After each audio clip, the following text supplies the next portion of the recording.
Power Rankings are presented by Traveler Whiskey, the official whiskey of Major League Baseball.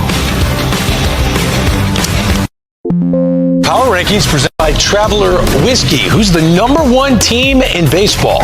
In all of baseball, of course, it's the Detroit Tigers. Wow.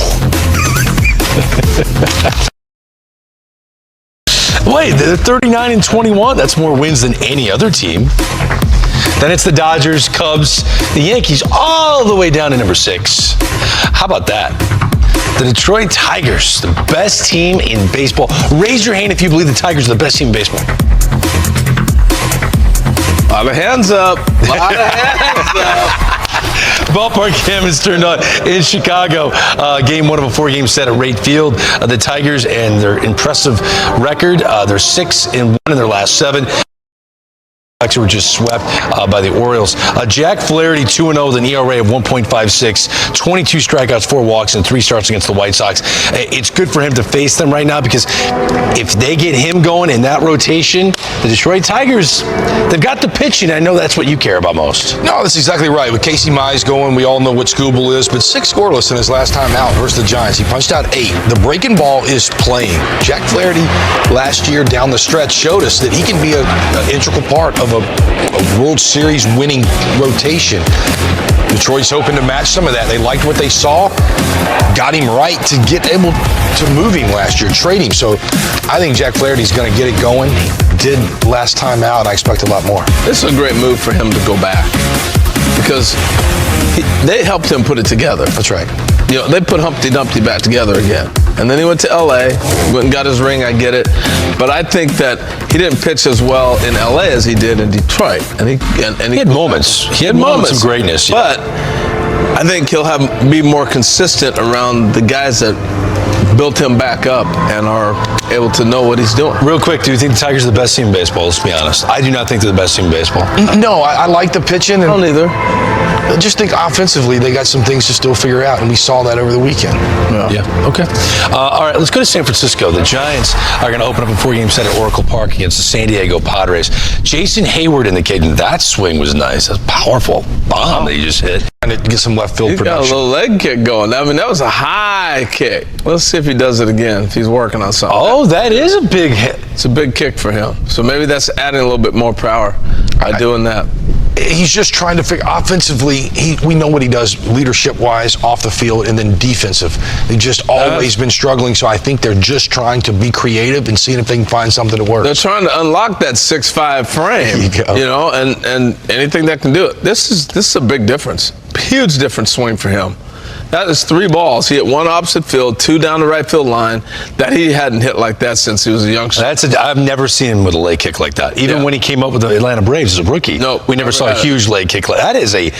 That's another ball. He said 4 balls harder than I've seen him hit a ball in 2 years. Seriously. Kirby Puckett used to always tell me, man, I got something for you, man. I'm telling you, I can improve your power. Just come work with me. And he talked about his leg kick. Now back then, that was in the 80s. Kirby Puckett had that leg kick. If you go back and look at it, he goes, that was the difference with his power. Well, I think I'm going to, we have something else we were going to talk about, but there have been reports that they are trying to upgrade left field in San Diego. And there have been rumblings that the Padres would consider a Jarren Duran trade.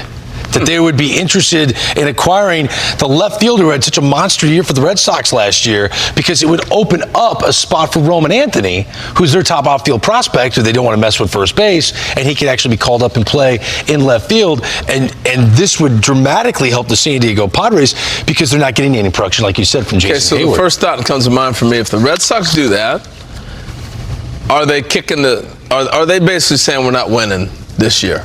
Because they've already got a bunch of kids up in the big leagues, and they may as well bring him up. If you can get something for Jarren Duran and move him, I think it makes sense. Dennis Lin put the article out there, and apparently there have been discussions. Because I'm not in the camp. Everybody's talking about the Red Sox going to win this year. They're not. They're not.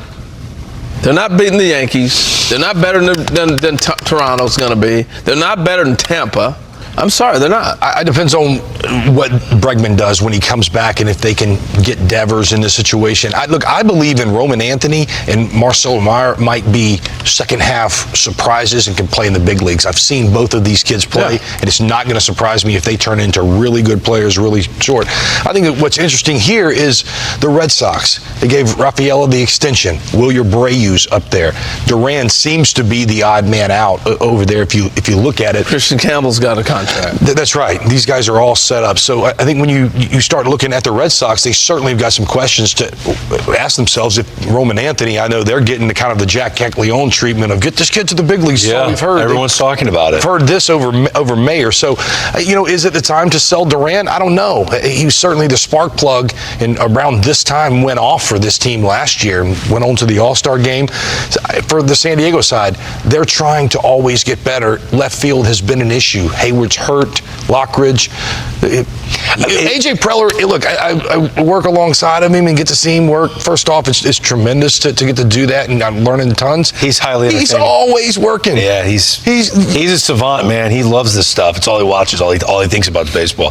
I will say this, for Jason Heyward, who we've seen, he's a veteran now, mid-30s, to have such a dramatic leg kick, when there's a story out by Dennis Lynn saying that the Padres are trying to acquire a left fielder, maybe it's a coincidence, the timing coincidence, where he's like, you know what? Look, he's got nothing to lose. I got to add some power. I got to do something immediately.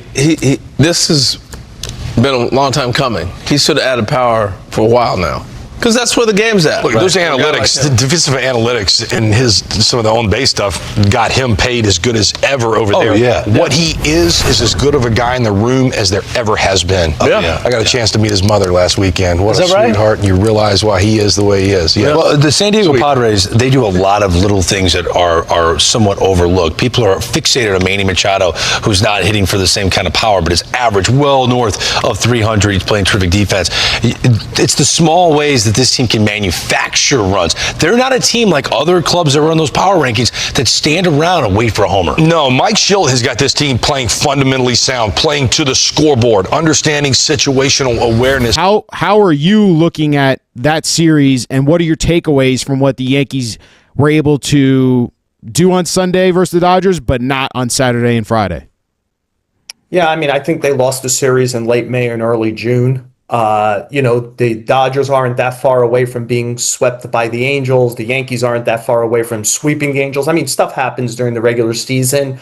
I think the Phillies are a pretty good team. They got the crap beat out of them this weekend by the Brewers, including giving up 17 runs, I think, in a game 2 of the series when they have a very good rotation. I think the Dodgers are better than the Yankees. They were better than them last October, and I think they're probably better than them, especially at full force if they get all their pitching back, than the Yankees. The Yankees have work to do between now and July 31st to get both internally healthy and to solve a couple of issues. I do think if they play again in late October, what happened over these 3 days will probably not matter much. I mean, I think the Dodgers are a better team. The Yankees are a different team, and I actually think the Yankees are better than last year also. I think I said that last week. I said I think this is a better version of the Yankees. It's a different version of the Yankees, one that plays a cleaner game and has a longer lineup. And by the way, for the first few innings on Friday night and yesterday, the length of the lineup did show itself, where they get a lot. Last year, the Yankees were very reliant on a Soto-Judge combination.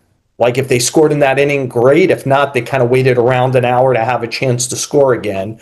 They built a big lead with a guy who would be in the conversation for the AL Cy Young right now on Friday night, and that guy pitched his worst game as a Yankee. Ultimately, is that a sign of anything besides a bad start? I don't know.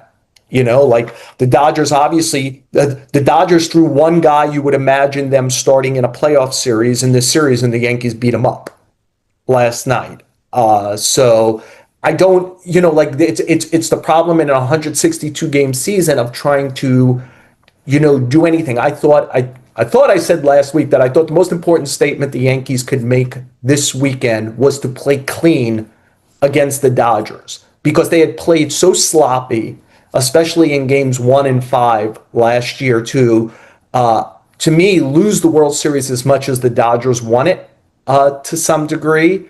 And, I do think this is a different Yankee team. I think they play cleaner defensively, and I think the length of their lineup is better, and they lost 2 or 3 games this weekend. And, there'll probably be a point this year where they lose 2 or 3 games to a really bad team. Like the Dodgers were swept by a really bad team by the Angels. I think over the long season, it's hard to take a lot out of 3 games for me. Yeah. I mean, it's kind of like you said, the marathon of the season, the fact that Ryan Yarbrough is the best pitcher of the weekend between both teams, and that your best pitcher in Max Fried had his worst game of the season, and that the Yankees beat up on Yamamoto is just baseball. That's just how it is, and that's how it goes with some of these games.